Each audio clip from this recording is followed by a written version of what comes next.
David Gower était mécanicien ferroviaire. Il y a 10 ans, il a été victime d'un accident cérébral. Depuis, il vit dans un logement médicalisé.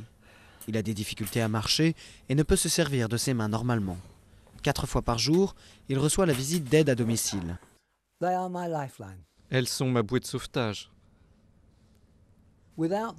Sans elles, je ne pourrais pas sortir du lit.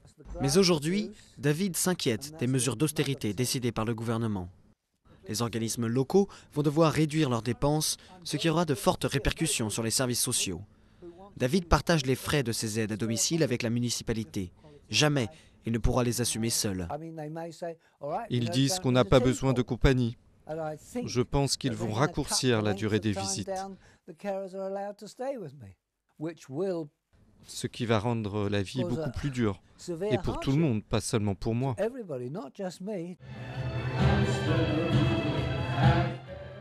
Ces retraités profitent de l'approche des fêtes. Mais Age UK, l'une des principales associations d'aide aux personnes âgées, considère que des centaines de milliers de gens vulnérables comme eux pourraient se voir retirer leurs droits. Il faut vraiment être pauvre et dans le besoin pour faire partie du système de toute façon. Si les coupures budgétaires sont faites comme on le prédit, il va falloir être encore plus malade et plus dans le besoin pour avoir droit à des aides sociales. Le gouvernement a promis l'équivalent de plus de 2 milliards d'euros pour l'assistance sociale, mais Age UK a peur que les coupures budgétaires annulent cette promesse. C'est le devoir de n'importe quelle société civilisée de prendre soin des personnes si fragiles, dépendantes et vulnérables. Nous devons les aider, c'est un devoir humain.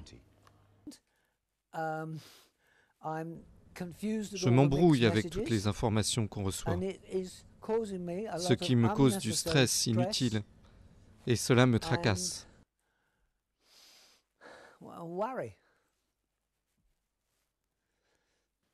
L'étendue des réductions des aides sociales à venir n'est pas encore précisée, mais beaucoup s'attendent à un désastre au regard des économies budgétaires totales déjà annoncées par le gouvernement.